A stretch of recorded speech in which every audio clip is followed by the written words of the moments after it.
All right, it's been a while, but I'm back. And today on Instagram, I was going over some part of my collection. And as you can see, I have some more of my collection down here, covered up with some clothes and some blankets sometimes because I do have some sun that comes in. Don't want them to get ruined. So I slowly get to them. I've taken them out of my cabinet. I'm going through my collection, and I'm just kind of giving you some of my thoughts on what I got going on. Today we're going to cover the house of Boucheron. So I have 4 fragrances from this house. I have Jaipur, both the Eau de Toilette and the Eau de Parfum.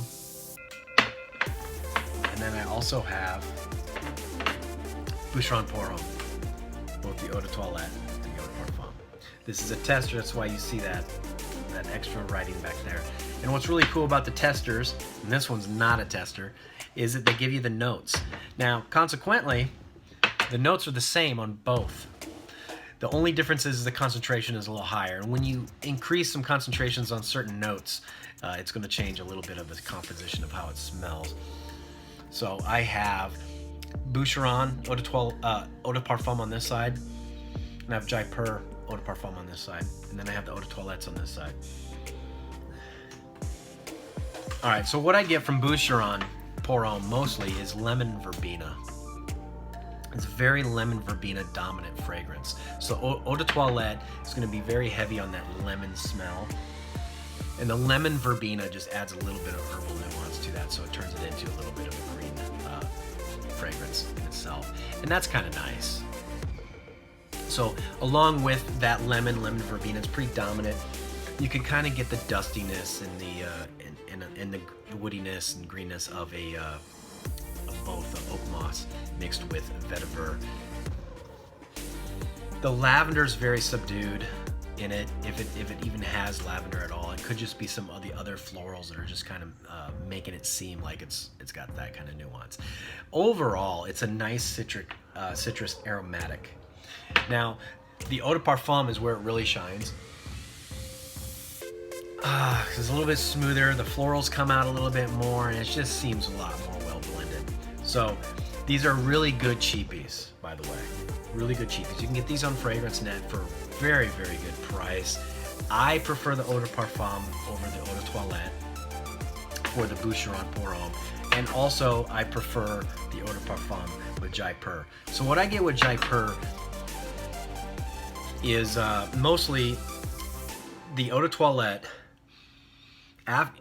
It leans feminine initially, so you're gonna get a little bit of the citrus blast at first, but then that kind of dies down very quickly.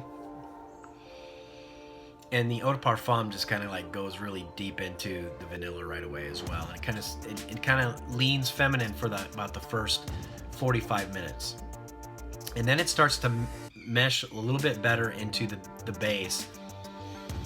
And then you just get this really lovely, slightly fresh from the lemon verbena in it, because it also has lemon verbena.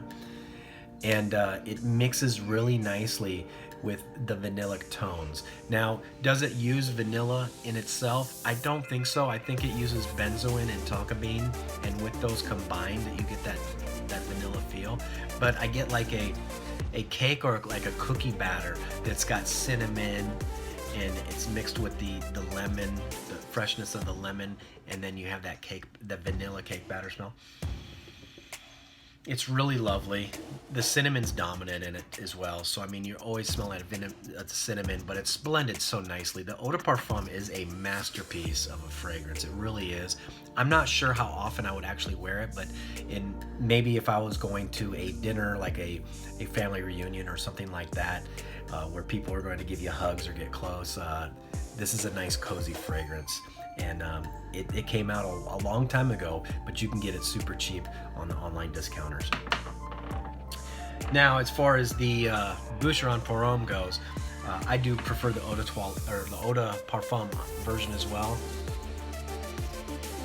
And with this, it's just a very nice lemon with oak moss and vetiver combination. And you get some of the florals in the background, so you get a little bit of that barbershop-y feel, and it's got enough ingredients and it's kind of give you that. I can't say that it's powdery, but I mean, it's got enough of that type of nuance in it to just kind of draw it back and like make it nice and blended. It's a very lovely fragrance. Now, the only problem with this is I got other fragrances in my collection that this is going to compete with, and it's going to compete with one of my favorite fragrances, and that's Eau Sauvage. So I'm not thinking that this is going to get a lot of wear from me per se, but it's a very lovely fragrance, and Eau Sauvage is a little bit more on the expensive side, but as far as a cheapie goes, you can't go wrong with this. This is a masterpiece for the amount of money that you can get it for. Strongly encourage you to check out the EDP. Of course, if you don't feel like spending the $20 to $30 on a 100 ml, you could always get a sample. And same thing with this. Slightly lemon, vanillic, cinnamon cake batter smell right here. Oh my gosh. A nice cozy scent, little gourmandy, really good. It's magical, it's lovely. This is probably the highest rated Jaipur, or Boucheron is Jaipur Pour Homme. It's probably the highest rated Boucheron fragrance for men, and it's Jaipur Pour Homme Eau de Parfum. All right, finally got it. Whew, that was a tongue twister. So definitely get your hands on these if you like those types of fragrances. I really love barbershop type fragrances. Now this steps away from barbershop a little bit in my opinion, and kind of goes in a different direction. But I'm super reminded of Eau Sauvage. And this has a little bit more complex nuances to Eau Sauvage.